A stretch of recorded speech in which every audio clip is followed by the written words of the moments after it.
Hey guys, it's Clark Keith. So if you don't know me, I'm a first year medical student studying at King's College London. I don't know what number take this is, but this is taking quite a few takes. But yeah, so it's a learning curve for me. I'm trying to learn how, the camera angles and everything and the lighting, the ideas for videos and stuff like that. But yeah, I've got a few videos on the way actually. But again, if there's any more you guys are thinking about, feel free to message me on YouTube in the comments or on Instagram, or just directly. It'll be honestly like any ideas would be great. But yeah, let's get started then. So we'll be talking about what life really is like, Kings doing medicine. So we'll talk about the academics, and then we'll talk about the social life, and then we'll talk about sports teams, things like that. And then the fourth point will be kind of how all of them fit together and kind of a work-life balance. And then in the fifth will just be an outro of or summary about what we've talked about. So yeah, let's get started. So starting with academics, we've got I'll start with the general structure of medicine at King's at least. So you've got the main course, which is 5 years long, and you've got the EMDP, which is 6 years long. And I'm in EMDP, so I'll talk more about that later, and maybe some other videos, and also maybe later on in this video as well. But so if you have any questions about EMDP and things about that, so that might not only be life in EMDP, but also getting into EMDP or even medicine. So on the main course, you've got first year, which is stage 1, and that's mostly preclinical stuff, so that's just biochemistry, things like that. And then you've got years 2 and 3, and that's stage 2. That's where you've got a bit of biochemistry and preclinical and combine that with some placements. And then you've got years 4 and 5, and that's stage 3. So basically you'll be doing placements basically all the time, so that's just clinical stuff in medicine. And then we'll talk about EMDP now. So EMDP basically is the 1 year extra, and that year extra is basically, and how I spoke about in year 1 of the main course, that's stage 1. So basically they split stage 1 to 2 years. So you do stage 1, half of stage 1 in 1 year, and then the other half in the next year. That's for EMDP. So they call the first year EMDP 1A, and then they call the second year EMDP 1B. So then after that, after they complete EMDP 1B, they're in stage 2, and that's when they're aligned with, they just go on the course as normal as if they were on the main course from there. And that's how the general structure works. Me personally, and again, this can go with everyone, like it's really different, especially across different medical schools.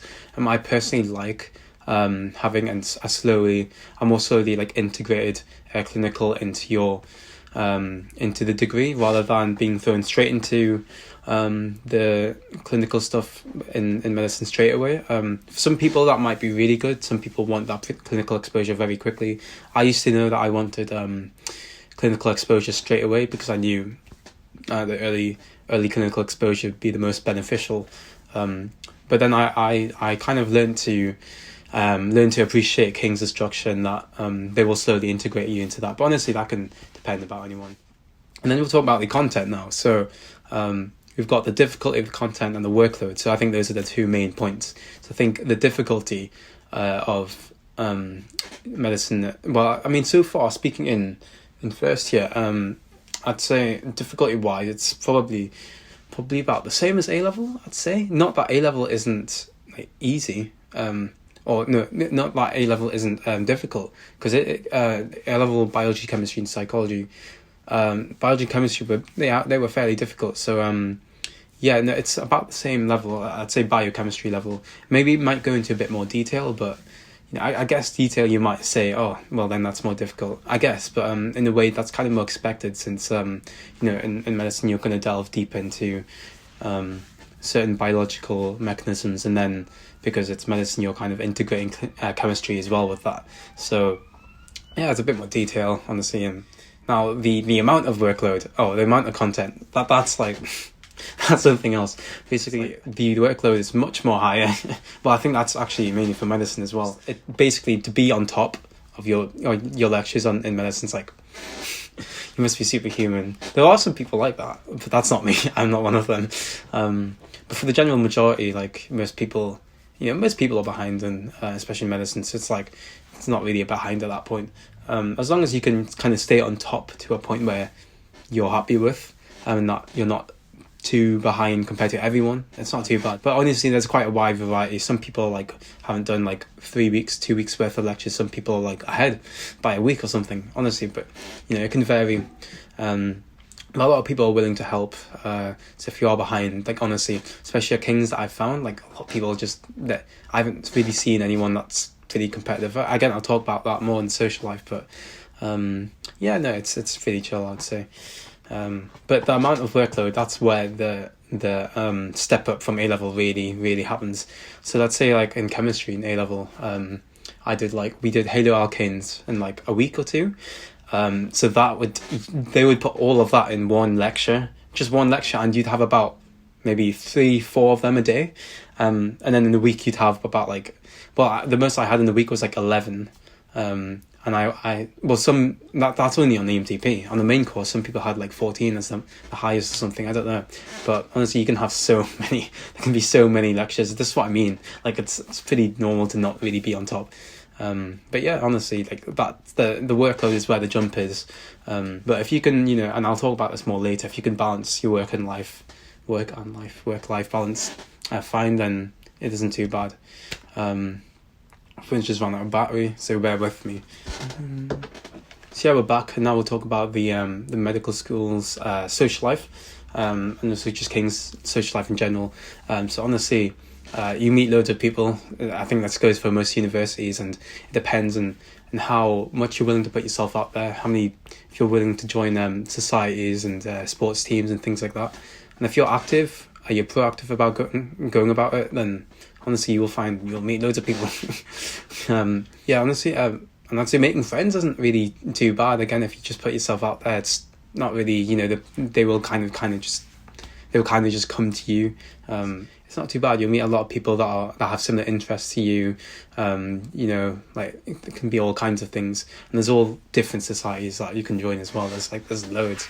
I'd say the most important thing really is just be genuine, be friendly, and be authentic, be who you are, and wouldn't really be a problem. Again, you'll find many people of your own interest, so if you be yourself, then many people will come to like that, honestly. So yeah, I know I knew this before I even applied anyway, but I heard about rumours or myths about medical students being stuck up and being very posh and things. But honestly, I haven't seen anyone who's stuck up or anything. I don't think so. No, I don't think I have. But everyone seems to be pretty friendly, and everyone's on the same. Everyone's willing to help. If you ask anyone, they're always willing to, sacrifice a few minutes of their time, even just to help you. So honestly, everyone's just pretty chill. And yeah, so I don't really feel much of a competitive vibe at all, and especially with it being King's, even I've never actually felt that yet at all. And I was prepared to think about it because I thought, it's the nature of the course, but I actually haven't seen anyone who's like that, to be honest. So yeah, that's my honest and actual take on it. There isn't really much competitiveness, and I'd understand why that would be a myth, but honestly, I haven't seen it myself. Yes, the nightlife. No, that's another thing. So there's multiple things you can do in terms of nightlife at King's, and they've got multiple student bars. So the two main ones are a guys bar and the Vault. Those two are pretty good. I personally prefer guys bar, but that's no bias. I'm not a guys I have to be a guys campus kind of guy, but guys kind of guy. Oh god. And then you've got the London nightclubs as well. Those can get quite spenny, but it's kind of what do you expect, because it's central London, so they're going to be expensive. But I'd say if you go with your friends, you've saved a bit of money, I guess, for it. Go with people it's not too bad to go to some London nightclubs, and some of them are fairly what's the word, affordable. Don't know why that took so long. Yeah, they're quite affordable, some of them, and some of them are usually they have quite a wide age range, but sometimes they host student events as well, so it's not too bad, especially at freshers. So if you think about the scenes for freshers at King's, pretty decent. So, no shade on Imperial, but I had a friend who does medicine as well, and he's from Imperial, and he says the first few days of his freshers King's already completely surpassed his time as freshers at Imperial, at least. So there's that. So I'm not sure throwing shade at Imperial, but like Imperial's great uni, but that's what I've heard. But honestly, I'd always like love to, if you're from Imperial, drop it in the comments below, or if you know anyone that's from Imperial, again, just let me know. But yeah, I definitely had a great night. My first few freshers nights. Next morning, I was completely dead. I don't know if I have any clips. I'll put them like there or something.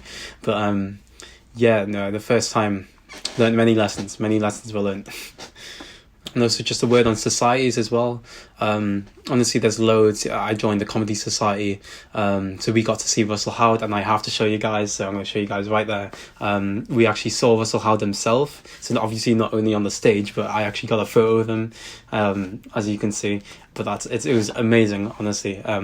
We were actually the last ones out of the event, but when we thought we saw him walking out, so we were like, hey, should we call him for a photo?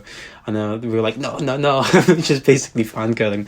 And I was like, Russell Howard. And I actually turned around, and I was like, could I get a photo, please, if that's okay? And he was like, yeah, sure. And he's so down to earth, honestly. But yeah, I was just starstruck at that moment. It's great, honestly.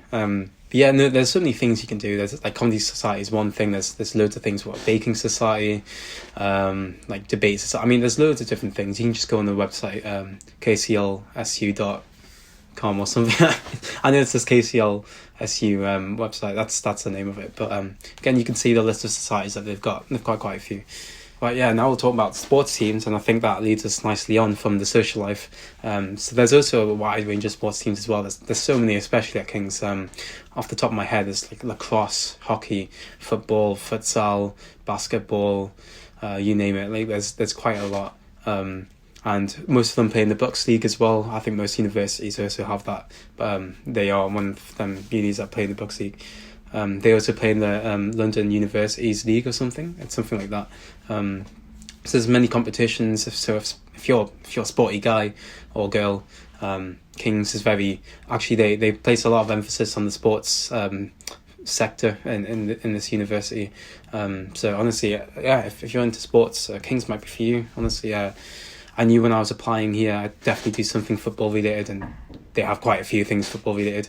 So yeah, honestly. Yeah, and I joined the futsal one. We're actually quite a new team, but we've played quite a few games now. We've got a good bunch of people, and I'll talk about the socials that we go on as well in a few minutes. But yeah, that's just one of them. There's also a Be Active thing. It's a Be Active kind of program. They have timetabled sessions each week, so that can range from like jogging or yoga and things like that. And then also there's a 5-a-side every 2 days. I think it's Wednesday and Saturday every week. Wednesday is kind of the sports day, like Wednesday afternoons. Most like any academic stuff on a Wednesday is mostly in the morning, and then they leave the rest of the afternoon for sports stuff, and which quite nicely as well, that night, every Wednesday night, is sports night as well. So yeah, and they host that usually at Guy's Bar and the Vault every Wednesday every week. So yeah, so the social life on at King's, especially combine that with the sports as well, very very sociable. And honestly, so if you're sporty and you like to know people, it's a really good, like, lethal combination, I guess, at King's, because there's both of that combined. So honestly, like, it's a great place for both of them if you're into both of that. And also all the teams I mentioned, so like the hockey, lacrosse, basketball, football, futsal, things like that, they all have usually multiple teams. So they usually have a few competitive teams, like 1s, 2s and 3s, and then some have more. I think football has up to like 5. But for most of them, they all have a recreational team as well. So that's if you don't want to compete in the Bucks League or London University Schools League or something like that. You can always just play for fun, which is recreational. So there's that. So yeah, if you're worried about not being able to fit into a good team, they usually have multiple teams, so you'll always be able to settle in. And then another word about the be active thing. So that's non-competitive. It's just a get together with, you can bring some of your friends and you can just play the timetabled sessions. So I just play 5-a-side every Wednesday sometimes when I haven't got training for futsal or other things like that. Honestly, it's great, and it's not really to a competitive level. It's just for fun. But sometimes it can get competitive in certain ways because some people are just very, I don't know, they just like to play football. What can I say? And then now we'll talk about the work-life balance. So I mentioned, the academics, social life, and sports and stuff. So when you combine all of them together, I think it's key to mention this point as well. But as any university, if you make sure that everything you do is what you enjoy, then you'll naturally balance all three of them things. I think that's how I mainly see the main things at university. It is just academics, socials, and sports. Most things that I plan or think about or stuff that goes into my calendar always fits into one of them three things, or something like personal jobs at home, like doing the shopping, cleaning the flat. That's stuff like that. Those kind of have their own kind of category as their personal tasks or things like that. So there's a bit of my life about organising stuff for you. But yeah, honestly, especially if you do medicine as well, it's really important to balance those three things. Very, very important, because this stuff like affects your mental health. Being able to balance everything correctly. Essentially, there's not really a correct way to put it to balance things, but to an extent that you're happy with, and that's the main thing, that you're happy. So, but yeah, you'll definitely burn out, and I've definitely been there. Sometimes there was times of burnout in A-level, but I feel like at university the risk is much more higher because there's just so much, especially medicine, so much content, like it's unbelievable. But yeah, like really important to maintain a good balance. And I would also say, like, in terms of application, for Kings and medicine, like they actually look for this. They look for that you can balance things well. So they're likely to, if you put anything extracurricular, so any sports, let's say you do hockey, they will really like that. Like they will love that because they want to see. So this is for King's medicine, by the way. They want to see that you can, balance your workload really well and cope with any academic pressure. Again, you'll also need that as a doctor as well. And I think one of my lecturers, or was it tutor leads or something, they said, like, being a medical student, essentially you're a doctor in training. So like you're practicing all these certain skill sets, and one of them is being able to balance things. You're going to have to practice this as the years go on until you're a doctor, until you're pretty good at it. So yeah, honestly, work-life balance is very important, and King's encourage that anyway. Most medical schools encourage that anyway, so it's not a doddle, If you can do it, at A-level, you're in pretty good hands for university, and you'll probably enjoy it a lot at university. So that's my take on that. So yeah, and I think that comes to the end of the video. So again, if you guys have any questions about what's life like in medical school, maybe I could go into more detail about certain things like social life, or some juicy questions you might have about freshers that any experience that I might have had personally, because it was an experience and a half, I guess. Again, feel free to ask in the comments or on my Instagram. Wrong way. That way. There we go. Instagram should be there. And especially if you guys have any video ideas or suggestions or questions about anything that could literally be applying to medicine, applying to King's, what A-levels was like, results day, freshers, anything that involves going to medicine, or what even medicine's like in first year, things like that. Feel free to ask me, or what's life like in a London university. Again, feel free to ask. On accommodation, so many things. Honestly, I could make some new videos. But yeah, thanks for watching. Hope I'll see you guys in the next video. The usual banter. Like and subscribe. Thank you guys. See you next time.